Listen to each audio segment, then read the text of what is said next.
Visit on weekends. We'll work it out. No, the weekends are like the busiest time. That's when we go to flea markets and fucking malls and talk people into joining, man. Can I just join for a little while? I told my dad I'd visit him in Florida in 3 weeks.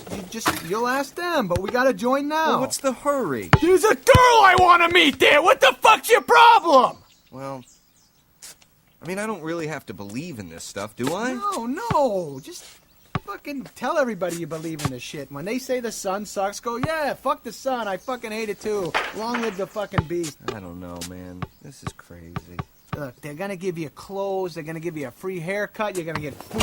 It's not gonna be one of those weird haircuts, is it? It's gonna be a haircut, all right? You said you need a haircut. They're gonna fucking cut your hair. You're going in saving $12. Just fucking do it. You think the hot girl has a friend for me? Probably. I don't. And if she doesn't, she'll go out and recruit one for you. Well, all right. But hey, if I don't like it, I'm gonna escape, man. Okay, that's up to you. 3 weeks later. The night time is the right time. The night time is the right time. The night time is the right time. Hey, buddy. Are you glad you did this? Oh, this is the best thing I ever did. Thank you. And you're not mad at them making you kill your father, are you? You know, it's like they said. It was the only way to save him. You're a good guy. You're a better one. The night time is the right time. All right. The night time is the right time. Hear that? The night time is the right time.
So again, just to backtrack. What the hell's a backcheck? That's what I do when I'm at work. When I say, "Oh shit, my back hurts," check my back. To backtrack. And this is the last I'll say of this, just so you understand what we're going to do with the Stephen Avery case. I'm starting with the Brendan Dassey transcripts from his trial. It's like a 7, 8, 9 day, 10 day trial. Like I said, there's 256 pages the first day, and I've only gotten through, a little over half? Not even half. And so it's going to take some time. But as I come across information I find important to you, I'm going to give it to you. And I'm going to not only give it to you by saying it, I'm going to actually give you the opportunity on my next podcast. I'll probably do it. It's work in progress here, but I will give you the actual.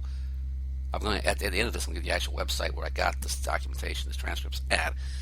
And then as I come across things that I think are unique and in particular to the case, give you actual pages and lines you can go to yourself and read it. As with the interview, go to the video yourself and mark the times. There are some theories on YouTube. As you can imagine, YouTube is a flitter. Totally a flitter with theories and ideas and beliefs, and pro and cons, and all that crap. Professionals giving their opinion. So-called professionals, I don't know, Lionel Hitchens, I think his name is, or Huttons. He has several YouTube videos. He's a former prosecutor, and so he thinks he knows shit. And you have normal people like me doing YouTubes on there who think they know shit.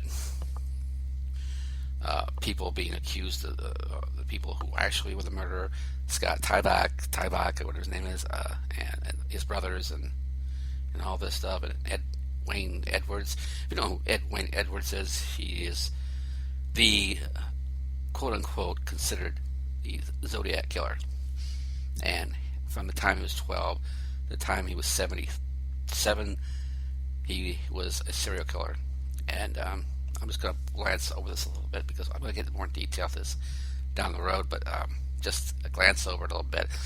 Why is Wayne Edwards important to the Steve Avery case? Well, there's a theory that this gentleman was notorious toward the end of his career for framing people for murder.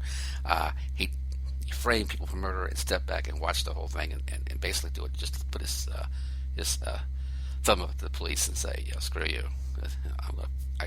You screw with me your whole life, I'm going to screw with you. Why is it important to the Steve Avery case? Well, there's 2001 and 2003 cases in, I believe one was Michigan, one was Ohio. Not sure, don't quote me on that. But it was an area of the Midwest where he framed two or three people for murder.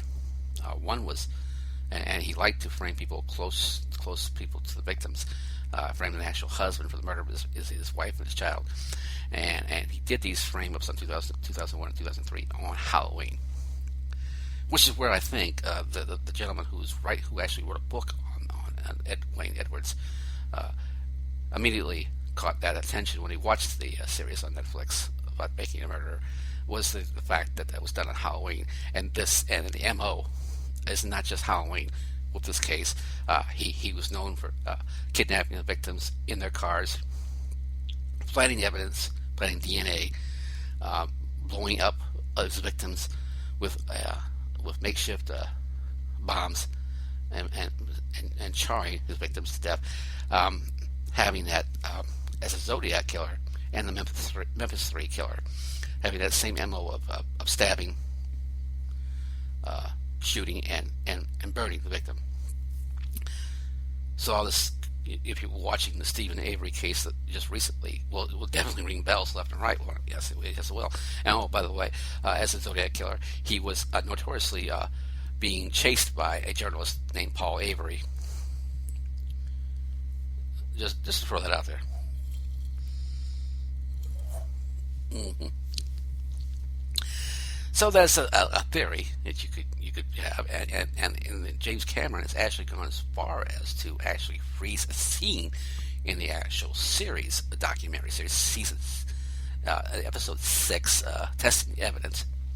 At the 12:38 mark, if you freeze that picture, you will see a gentleman in the background, basically just staring off with this kind of stare. It's like gazing off into the background, as if he's kind of wanting to be in the picture, is actually trying to be in the picture. And if you take that gentleman and you compare it to pictures of Wayne Edwards, kind of looks like him. And it's also part of his MO. In the Memphis 3 documentary, they say he actually showed up in that documentary. And somewhat disguised sometimes. Kind of a chunky guy. Balding. It's interesting theory. And definitely, when you look at the two pictures, you can see the resemblance. And at this point in time, during this trial, he would have been roughly 77, I believe, was it? 75, I'm not sure. And of course, I'll just tie this up with saying he was caught in 2007 in the state of Wisconsin. Coincidence? Yeah, well, it could be. It certainly could be. There's several serial killers out there. There's people that do vile and terrible things. This gentleman happened to get off on setting people up and watching the aftermath. And definitely, Stephen Avery's case was high profile enough to have caught his attention. And it's said by the author, I'll just leave it at this, that he was very busy during the period of time of 2003, the time when Stephen Avery was released, exonerated for being falsely in prison. So yeah, there is there is definitely that. So you probably have your own theories, and I encourage you to YouTube your own theories.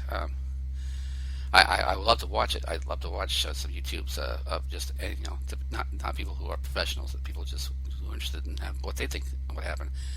There are theories that his brothers did it. He's actually in jail right now, kind of leaning toward that kind of defense that his brother set him up.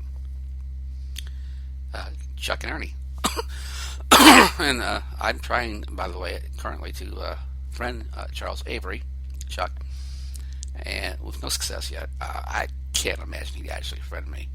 I'm trying though, because I have some questions about this character in the season 6 of Freeze Frame. Let me know who he is, because if you don't know who he is, well, then he could be Wayne Edwards. And if it's Edwards at that point in time, then yeah, that is definitely a real possibility that he's there for a reason, and his reason would be to witness the trial and to make a mockery of the Manitowoc Police Department. And there's other things. I'm just going to end you with the theory I'm working on right now, and you can agree or disagree with it. That's your prerogative. I believe that Stephen Avery is guilty of murder. It's as insane as it sounds, and it's pretty insane as it sounds, because let's just backtrack again here for a second. This man was on the verge of winning a $36 million lawsuit. Okay. He supposedly then stalks and tracks down Teresa Hallback with the intention of raping and killing her, no less on his property. He's able to get Teresa Hallback to come to his property using his sister's name, Barbara Janda, and specifically ask for Teresa Hallback. Well, that's not been proven. Basically, he just called Auto Trader, from what I've heard, and just said, I have a van under, my sister owns it, Barbara Janda. Can you have Teresa Hallback? Can you have your photographer, not necessarily Teresa Hallback, just call and set up an appointment, make a photograph. Somehow we go from there to him impersonating his sister intentionally to get Teresa Hallback on the property, because supposedly the last time she came on the property, he came up and answered the door in nothing but a towel, and that creeped her out.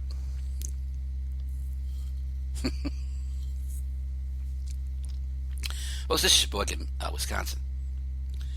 If there's things that don't creep you out, it's almost amazing. I'm not saying anything bad about the people of Sheboygan or about rednecks as a whole, but I'm in Pekin, Illinois, and we have this town called Manitou, and we have this township next to Manitou called Goofy Ridge. And it's not called Goofy Ridge because it's this goofy. It's called Goofy Ridge because it's very goofy. There are people who actually would not be comfortable in their car locked with the doors locked and a gun in their hand in this part of this township. The way I look at Sheboygan would be, it's very rural, it's very out there. There's nobody to help you. There's no houses. Your neighbors are like miles apart from each other. Anything can happen out there.